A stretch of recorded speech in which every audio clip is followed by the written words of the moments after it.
morning, Jesus.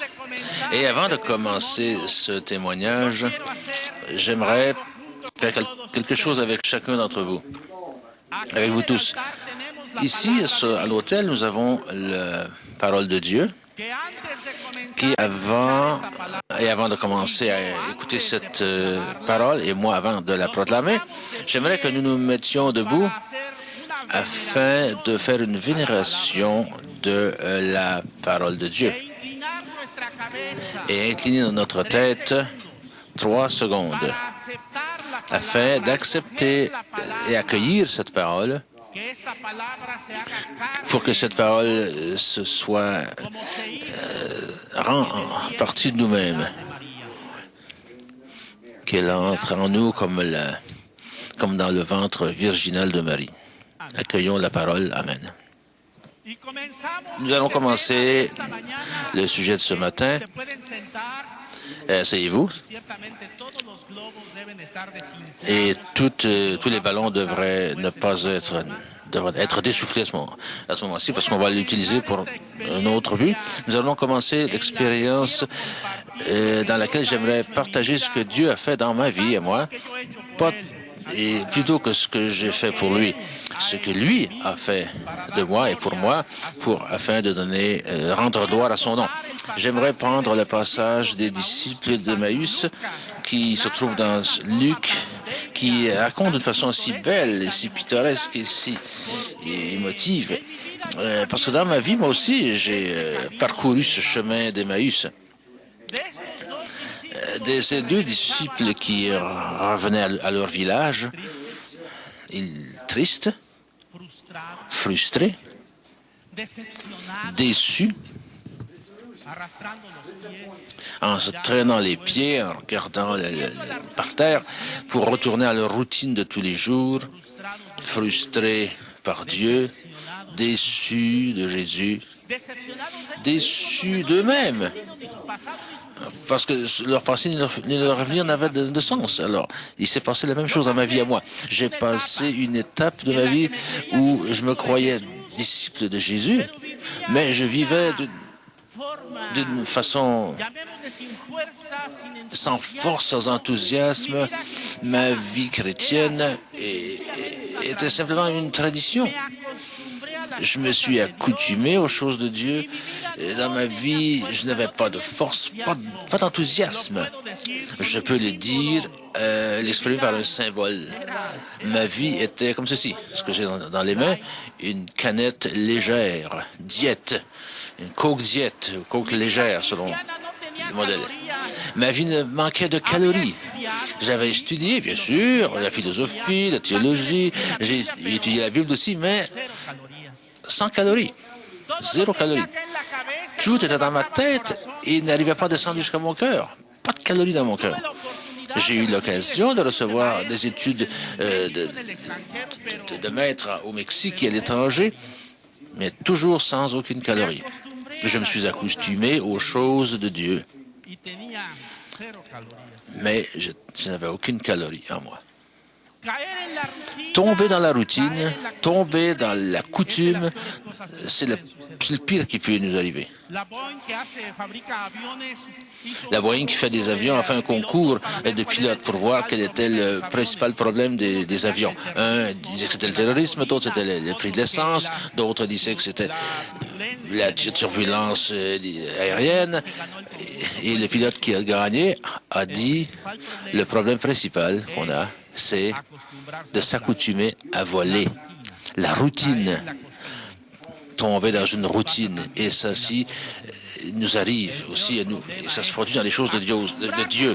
Et le pire qui peut nous arriver, c'est de nous accoutumer aux choses saintes, tomber dans une routine, et comme les disciples d'Emmaüs, retourner à Emmaüs sans rien. Et lorsque nous essayons de transmettre aux autres ce que nous possédons, qu'est-ce qu'on transmet? Moi, je vais parler de moi, je vais parler de moi-même. Parce que les disciples d'Emmaüs, ils étaient fantastiques, ils étaient très bons, trop bons, je dirais même. Et Cléophas et son compagnon, avec lequel je m'identifie, parce que c'est un homme qui n'a pas de nom, c'est une figure sans nom, donc je peux m'identifier plus facilement à lui. On lui a donné une une chaire magnifique de Christologie à Jésus. Ils ont une chaire de Christologie à Jésus. C'est intéressant, hein? On a enseigné, ils ont montré juste ce qu'il avait fait. Ce qu'il avait fait, comment il était mort, ce qu'il avait dit. Mais Cléophas, il était témoin de la mort de Jésus. Mais il n'était qu'un reporter de sa résurrection. Il savait tout ce qu'il pouvait savoir sur Jésus. Il l'a vu mourir sur la croix. Il pouvait décrire ce que Jésus avait souffert lorsqu'il l'a vu mourir et expirer dans cette condition-là. Mais lorsqu'il parlait de la résurrection, il ne pouvait pas être témoin. Il était un reporter, rien d'autre. Il transmettait ce que ses correspondants lui avaient dit, ce que les femmes disaient, que les anges avaient dit. Et moi aussi, j'étais comme ça. Je n'avais rien à dire de la résurrection du Christ. Je n'avais pas d'expérience de Jésus ressuscité. Simplement, je ne faisais que répéter ce que j'avais étudié, ce que j'avais lu, ce qu'on m'avait enseigné à l'école. Mais quant à la résurrection, je m'en lavais les mains. Je disais, les femmes disent que les anges ont dit qu'il est ressuscité. Voilà. Mais je ne l'avais pas encore trouvé. Alors, qu'est-ce que je transmettais comme ça? Ce que j'avais dans ma tête. La théorie froide avec 0 calorie. Je vais vous donner un autre exemple pour que vous n'oubliez pas. J'étais comme ce beefsteak congelé. Qu'il a exactement les mêmes propriétés qu'un steak au barbecue, sur le barbecue. Mais que moi, je ne pouvais pas le manger ni digérer, et c'est pour ça que je ne pouvais pas le donner aux autres non plus. Il est dur. Et qui fait un morceau de steak? Hein? Il est dur. Aïe, aïe, aïe. Aïe, ça m'a fait mal. Je pensais que j'avais la tête moins dure que ça. Combien de fois ce que nous faisons, nous, c'est de donner aux autres des choses aussi dures, rigides, et ils ne nous comprennent pas. Le document des évêques latino-américains ou du Caraïbe, il est très vaillant lorsqu'il dit que lorsque nous communiquons souvent notre message dans un langage, il dit un langage incompréhensible. Bien sûr, si on l'a congelé dans notre tête, s'il est congelé dans notre cœur, et que la richesse de mon cœur doit parler mon cœur, alors qu'est-ce que je peux transmettre dans ces conditions-là? Tout ce que j'ai en moi est froid et gelé. Mais Dieu a eu miséricorde, a eu pitié de moi. Et je vais vous raconter brièvement quel a été le processus de l'œuvre, du travail de Dieu en moi. D'abord, j'ai commencé à prendre conscience de mon péché. Mon péché, c'est le péché des bons. Les bonnes personnes, des bonnes personnes. Oh, moi, je me trouvais bon parce que je n'avais pas fait commis de péché bien grave. Mais les péchés des gens qui sont bons sont parfois pires. Et le premier péché des bonnes personnes, comme je l'ai dit avant, c'est de s'accoutumer aux choses de Dieu, s'accoutumer à toucher le verbe de vie, m'être accoutumé à voir la parole de Dieu dans ma vie, m'accoutumer à la prière, m'accoutumer au mystère de la foi et tomber dans une routine et me refroidir peu à peu et faire d'une façon naturelle ce qui devrait être extraordinaire dans ma vie. Voilà mon premier péché. En deuxième lieu, comme Cléophas, je voulais enseigner les choses à Jésus. Je voulais enseigner Jésus. Je voulais lui enseigner au maître des maîtres, les choses. Je lui enseigner les choses comme elles devraient être, à mon avis. Et je suis tombé dans le péché des bonnes personnes. Parler plus de Jésus qu'avec Jésus. Nous sommes des maîtres. Moi, j'ai été un maître merveilleux pour parler de Jésus. Mais je parlais très peu avec Jésus. Et j'écoutais encore moins ses paroles. Alors, je les liais, je les lisais, je les enseignais, bien sûr. Mais ça n'arrivait pas au fond de mon cœur. On dit que la distance la plus grande, non, ce n'est pas celle qu'il y a du Canada à l'Australie. aux antipodes, c'est pas ça. La distance la plus grande qui existe, c'est celle qu'il y a entre le cerveau et le cœur. Ce qui est dans notre cœur doit baisser, descendre jusqu'à notre cœur. Et moi, j'essayais d'enseigner à Jésus plutôt que de me laisser enseigner par sa parole. La plupart du temps, j'étais donc un simple reporter qui ne faisait que répéter ce que d'autres m'avaient dit. Deuxième aspect de ma situation de pécheur, et je répète, du péché des bonnes personnes, c'était vouloir contrôler Dieu, manipuler Dieu, que Dieu fasse ce que moi je voulais, qu'il lui puisse signer les plans que moi je faisais, qu'il lui m'aide à faire ce que moi je pensais être bon. Je vais vous le dire par un exemple. Le vent violent de la Pentecôte, ce vent impétueux, ce roi de Dieu qui a envahi les 120 personnes qui étaient dans la chambre haute et ça vient aussi les a bousculés. Alors, faut les contrôler, faut les transformer, faut les transformer ce vent impétueux en un air conditionné. Une télécommande pour faire ça. Transformer le vent violent en un air conditionné. Pour ma commodité, pour que ça ne me dérange pas, pour qu'il n'y ait pas trop de changements, pour qu'il n'y ait pas de problème, pour que je puisse être tranquille, confortable. C'est moi qui est la télécommande. Mais grâce à Dieu, il est Dieu et il ne se laisse pas manipuler par une télécommande. Mais l'intention, la motivation interne, c'était ça. C'est moi qui le contrôle, c'est moi qui décide. Et je suis bon en plus de ça. Le péché des bonnes personnes, voilà. Alors bien sûr, Dieu a commencé à faire son travail en moi. Il ne s'est pas laissé manipuler. Même si moi, au fond, j'essayais. Un jour, je suis sûr, je crois que je l'ai fait avec authenticité, mais aussi en étant malin. Je dis, c'est bien, Seigneur, tout va diriger mon auto. Tu vas diriger l'auto de ma vie. Je te donne les clés, Seigneur. Je te donne le volant.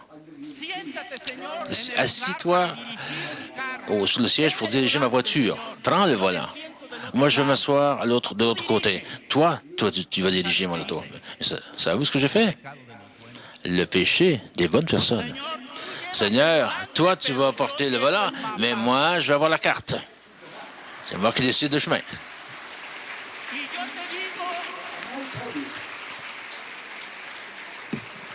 Moi, je vais te dire... Allez, les bonnes personnes me comprennent, hein?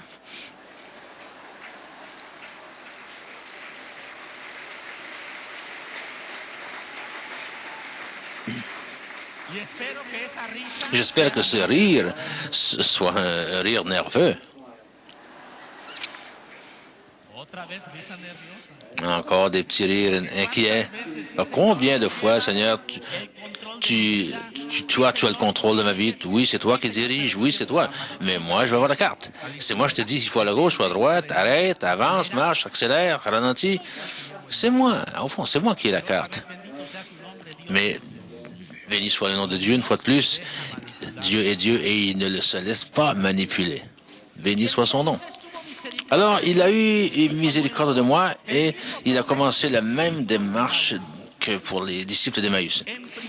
En premier lieu, il a fait brûler mon cœur à l'intérieur par le feu de sa parole. Ça, c'était le commencement. L'Eucharistie, qui a deux parties, la liturgie de la parole et la liturgie eucharistique que Jésus a célébrée avec les disciples d'Emmaüs durant le chemin, pour leur enseigner, leur montrer les Écritures, pour leur montrer quel était le plan de Dieu, mais surtout pour leur faire brûler le cœur par le feu de sa parole. Voilà, c'est ça que j'ai vécu moi aussi, afin de pouvoir ensuite arriver à la maison et vivre la liturgie de l'Eucharistie avec le cœur ouvert, les yeux ouverts. Mais avant, j'ai dû commencer par allumer le feu du barbecue pour faire chauffer ce steak gelé. Alors, ce steak, je l'ai mis sur le barbecue et il a commencé à se transformer dans un steak argentin qui a commencé à faire de la fumée partout et les gens qui passaient, sentaient l'odeur.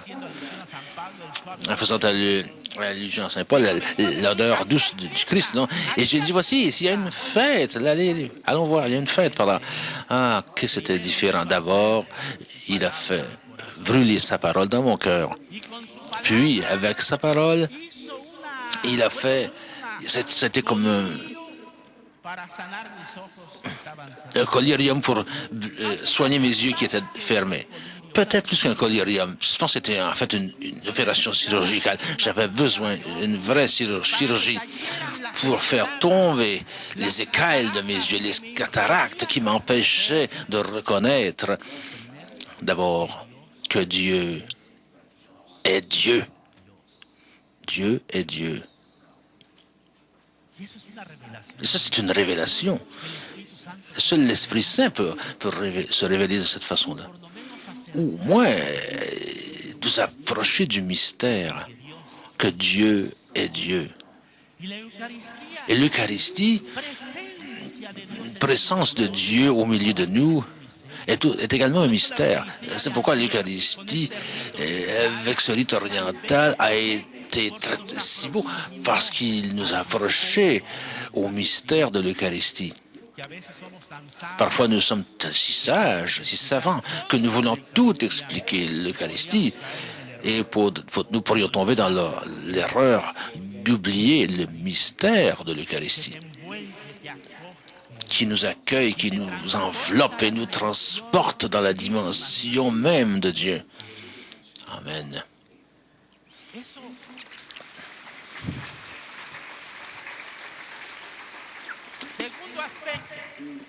Deuxième aspect de ma conversion, que Dieu a agi en moi, parce que c'est lui qui a pris l'initiative. Voilà pourquoi le prophète disait, convertis-moi, Seigneur, et je me convertirai. Comme j'ai dit au début, j'étais bon. Oh, moi, je me croyais bon. Comme beaucoup des gens qui sommes ici. Je me croyais bon, alors j'avais pas besoin d'être converti.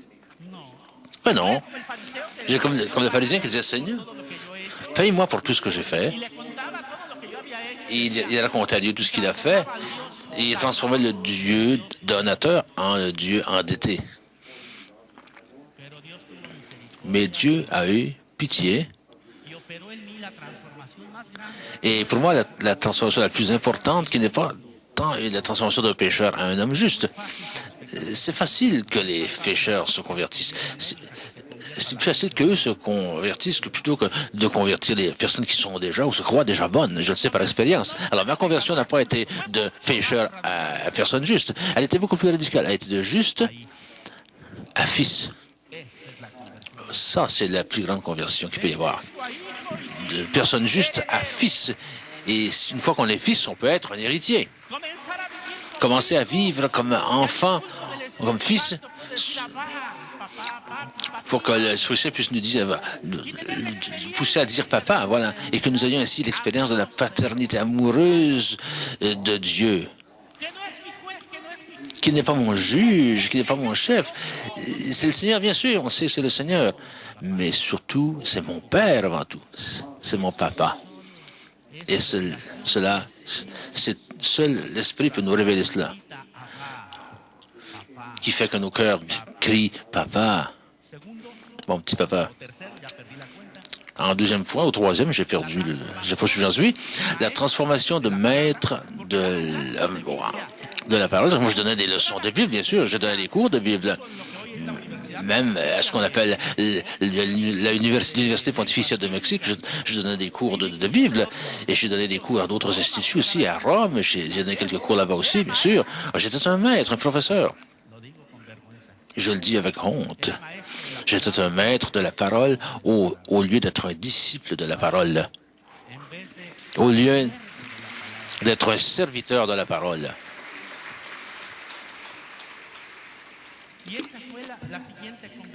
Et ça, c'était la conversion qui a suivi. Me changez-moi. cesse d'être un maître pour devenir un serviteur et laisser Dieu être Dieu. Lui m'a transformé. Et je peux le dire en citant le prophète. Tu m'as séduit, Seigneur. Et je me suis laissé séduire. Et tu m'as gagné parce que tu es plus fort que moi par ta parole. Parole de Dieu. C'est ça qui s'est produit. Et ensuite, nous revenons à Jérusalem avec les disciples pour rendre témoignage. Et c'est ainsi que l'évangélisation est née par Saint-André pour former de nouveaux évangélisateurs, pour la nouvelle évangélisation avec 2000 écoles en 61 pays. Avec une vision, Saint-André cherchait des pierres qui prêchent Dieu mieux que nous le fassions, qui prêchent Dieu mieux que nous le faisons nous-mêmes. Et nous les trouvons partout, et ici aussi, au Québec, bien sûr. L'école d'évangélisation qui ont une méthodologie active, dynamique, pour enseigner et pour apprendre et enseigner comment enseigner.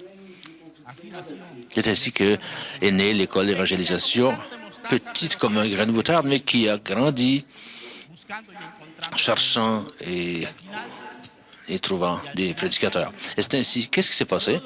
Eh bien, je peux le synthétiser, le réduire, et grâce à Dieu, lui m'a révélé, il m'a fait le don de comprendre une chose que je connaissais bien sûr intellectuellement dans ma tête. Je la possédais ici bien sûr dans ma tête.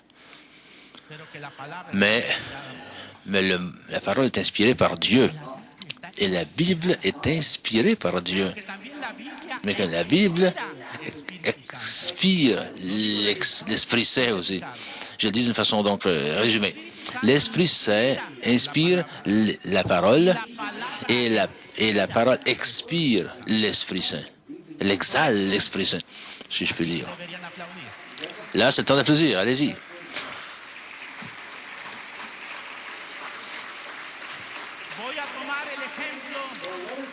Je vais donc prendre l'exemple de ce ballon. On pourrait dire,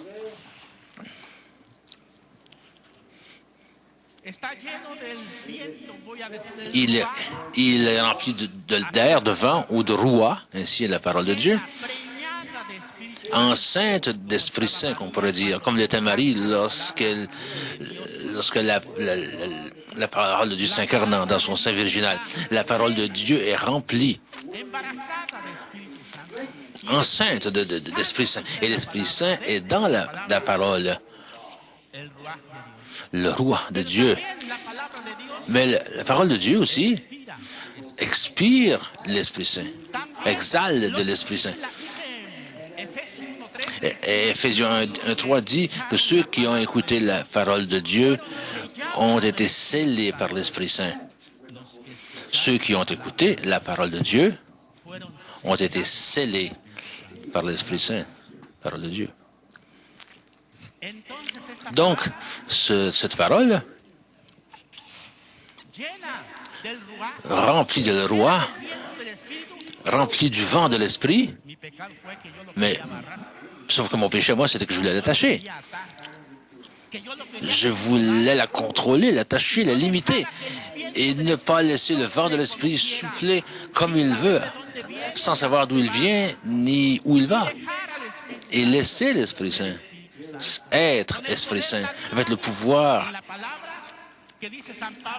selon la parole de Saint Paul, parce que c'est la force de Dieu pour le salut de ceux qui croient, comme le dit Saint Paul. Si on ne l'attache pas,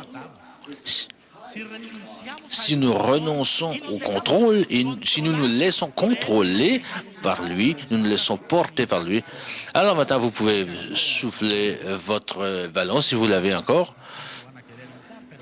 Certains vont vouloir le souffler, d'autres non, mais enfin, à votre goût. Soufflez-le. Maintenant, vous allez prendre une décision. Ou vous l'attachez pour vouloir le contrôler, ou vous le laissez pour que le vent souffle, le pousse où il veut, selon sa volonté. Ah, il semble qu'il refuse celui-là. Voilà pourquoi j'en ai apporté deux. et le laisser voler pour qu'il aille là où il voudra. Tu peux l'attacher, le laisser aller, fais ce que tu veux. Mais laisse-toi pousser, laisse-toi traîner par cet Esprit Saint, par sa parole qui est esprit, qui est vie. Et que l'Esprit Saint, avec toute sa liberté, il y en a qui continuent de contrôler leur balance. Je comprends, moi aussi, je comprends ça. Alors, donc, je veux terminer ici. Seigneur Dieu,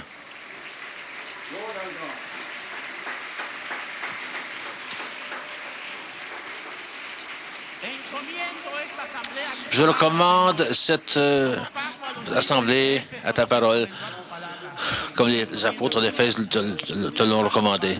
Prends soin d'eux, prends soin de tous les évêques, prends soin de l'Église, protège-la, Seigneur. Protège-nous tous qui sommes ici dans ce congrès. Nous sommes tous ici sous la parole de Dieu. Au nom du Père, du Fils, et du Saint-Esprit. Amen.